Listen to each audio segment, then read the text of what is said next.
They said I was a failure to thrive. They said I would end up just like my mama. A beautiful woman she was, creative and intelligent, with a dimple on her right cheek just like me.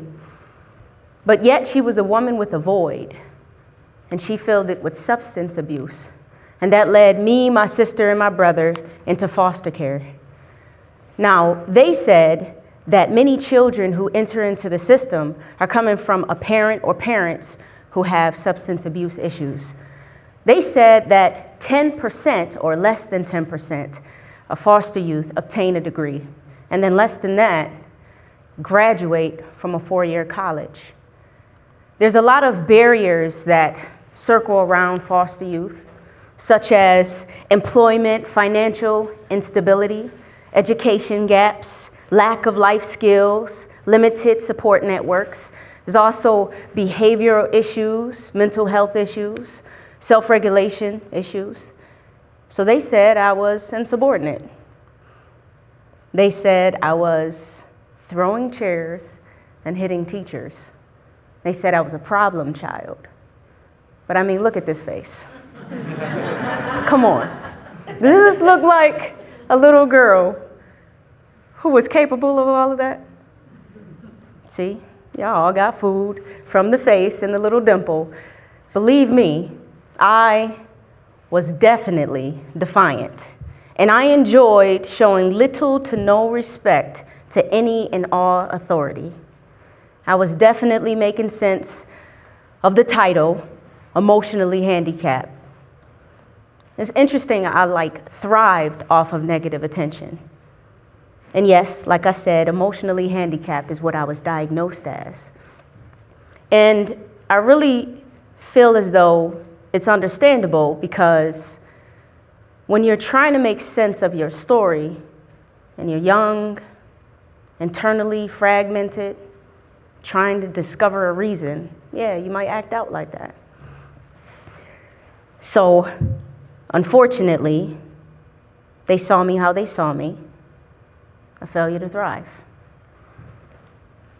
But it's interesting.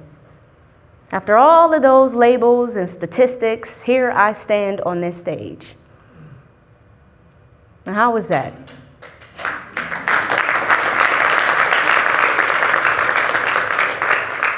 I stand on this stage very proud to be a wife. It's going on 15 years in August. I have 2 children, beautiful and creative as well, 17 and 8. I know I look young. Thank you for the laugh. Almost scared me for a second. And I'm also standing here as someone who has multiple degrees. Arts and humanities. I have a bachelor's in English, a master's in science and education. I'm a national recording artist, and I'm also the founder and creative director of an award-winning digital storytelling company, where I get to work with many different creatives, utilizing my platform to give them the opportunities to earn within this creative economy. Not only that, but I get to teach.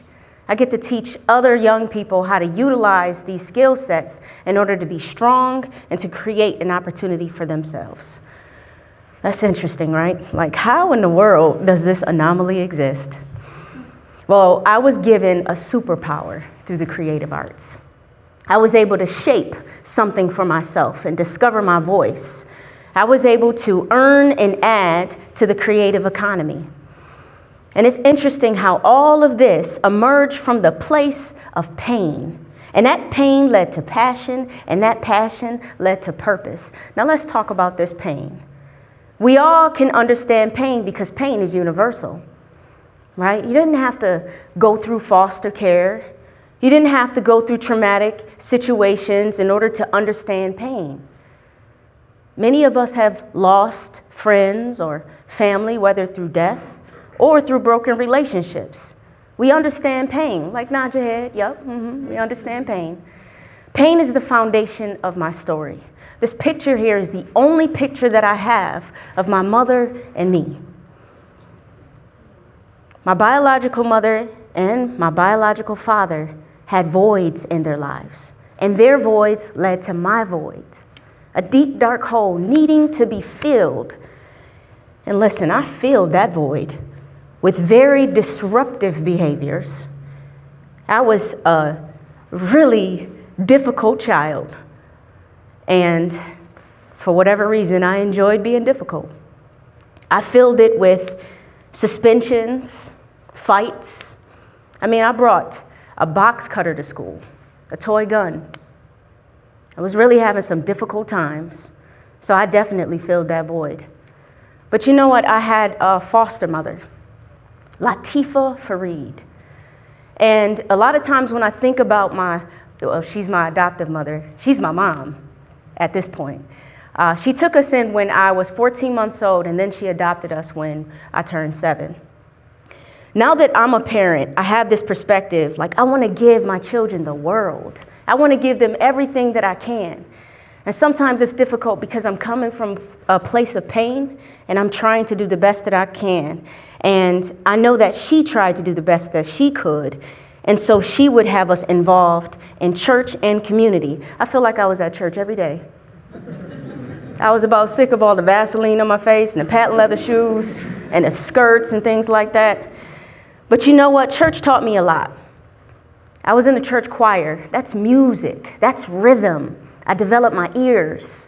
She made sure we were involved in junior ushers. That is servitude. That's leadership. She put me in piano lessons. I learned to be disciplined.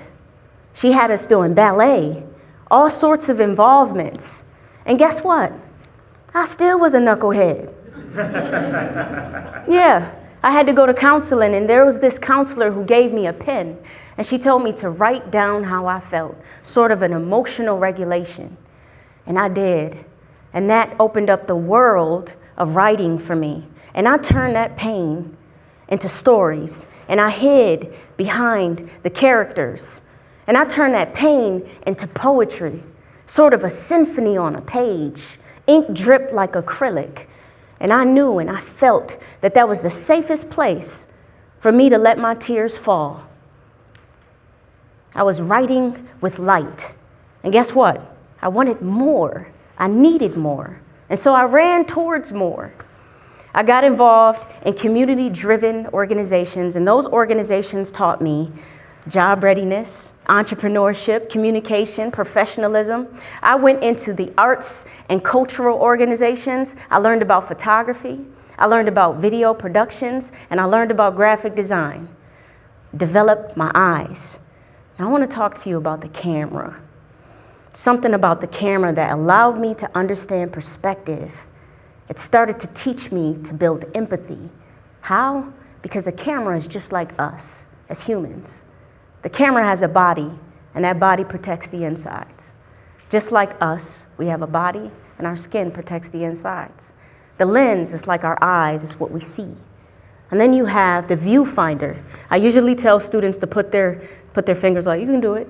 Put your fingers like this. Everything inside of that space, that's the story you're telling. That's the story you tell. Now you have to be careful because you don't want distractions, so you have to eliminate the distractions. Or you have to move yourself from those distractions, just like us in life. We have an aim, a goal that we're trying to achieve. If we have distractions, you have to eliminate them. And then you have the shutter release button. When you press that button, it's the decision that you're making. You are in control. And then the flash, the illumination of a dark space, bringing light into a void. And for a child whose behaviors were out of control, because I felt like I had no control, these involvements gave me a sense of ownership, sense of belonging, and it really allowed me to grow. And I thrived on the positive attention. These involvements gave me a lot of opportunities to earn. I remember selling my first photo. I was a teenager. Could you imagine that, selling the first photo, putting some money in my pocket as a teenager? It gave me a sense of being wanted. And during that time, I was dealing with so much internally, trying to figure out who am I? I would look in the mirror and I would see my mother not knowing who she was or what she wanted in her life. There was a lot of times where I did not want to survive. I did not want to live. So this time was very imperative for me. So being able to sell a photo, yes, that meant a lot. I remember being asked to speak and to do poetry in my teens, to ask someone to ask me, little me, to come and share something that I felt strong about. It gave me a feeling and a space of reason and purpose. I remember some of these programs that I was involved with allowed us to travel across the country, and I would meet other young leaders, and we would work together to advocate for funding for other organizations that built impact within our communities. And guess what? I still was a knucklehead. Trips to the office did not end. But you know what? Something was happening. Deep within me, something was happening. My foundation was strengthening. I was writing with light and making sense of the dark spaces within my life. See, it's interesting how the arts is portrayed as this like cute little thing that we do. Entertainment. But no, not for me. Not for me. It's not just about entertainment or self-expression. The arts was a weapon. It was my weapon and it was my choice. The arts allowed me to stand strong and to own something. Photography gave me the ability to showcase the beauty and the challenges within my community.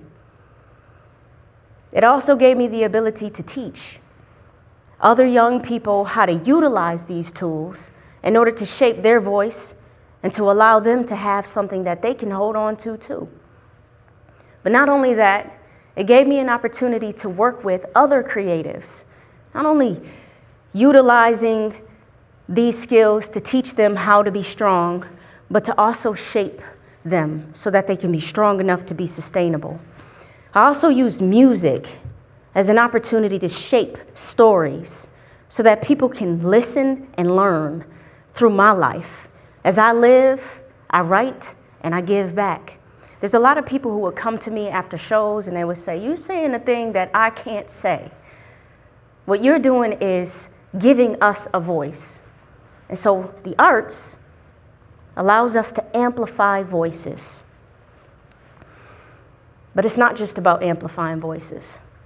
It's about finding a way to utilize all these gifts and skills to give back.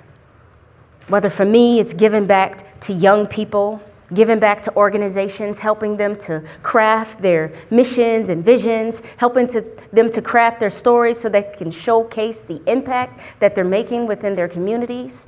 Whether it's showcasing work in exhibitions, performances, presentations. And one of the things that I would notice is when I would look out into the crowd, I would see community.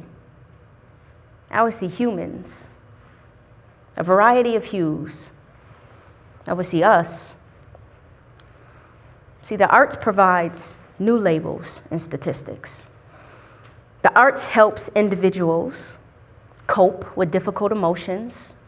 We understand that. Yes, the arts allows for people to feel as though, you know what, I can go to college. I can be successful. Understand that. But it's not just that. Let me tell you a little something.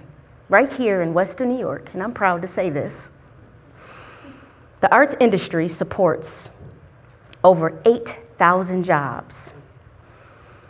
It brings in over $300 million in household income for local residents, and it generates $120 million in tax revenue for state, local, and federal government. So, yeah. Right. It's more than just an outlet or something to let out what's inside. The arts is powerful. It allowed me to gain control of myself mentally, emotionally, and financially. I'm able to support my family, and I'm able to support my community. It's allowed me to be more empathetic and human first, and focused. And as you can see, focus has a K and an apostrophe. You can blame that on the defiance. The arts gave me the power to shape my foundation. This is focused, F, foundation. I decided to root it in my values and my beliefs. It allowed me to be optimistic. No matter what they said, it's about what I do. As long as I'm breathing, I have a reason. As long as you're breathing, you have a reason. You have birth and you have death and a dash in between. What you going to do with that dash? This is what I choose to do with my dash. To utilize my knowledge with both lived and learned experiences. To be unwavering. No matter what life throws at me, I'm going to stand firm. I'm going to be strategic. I have a plan. And I'm going to pack a little pivot in my pocket if I need to. And I stand here disciplined. I'm focused. See, the arts, it's a language. And every medium is a different dialect. It is what unites us. It's the light within the darkness. It's the light that my biological mother and father desperately needed. It's the light that I needed and that I was given. It's the light that I choose to shine and give back. The arts gave me a superpower to see beyond. To see beyond the flaws of my biological mother, to see beyond the absence of my biological father, to see beyond the disparities of my community, and to realize that I have the power to influence change. It's a superpower. Yes, I know they said that I was a failure to thrive. They said that I was a problem child, but here I stand as a creative problem solver. They said I would end up just like my mama, a woman with a void who filled it with substance abuse.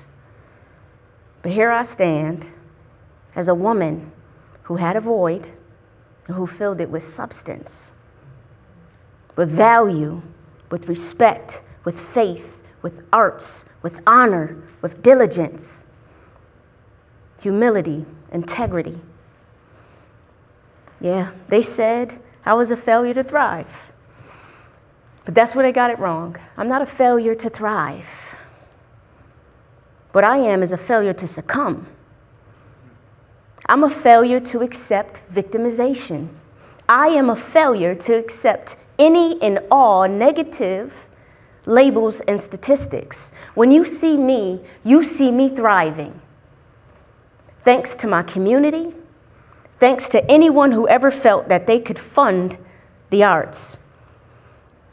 The label I give you is that you can too. We all can thrive. Regardless of the pain, push through it. We all can thrive, regardless of what they say. Thank you.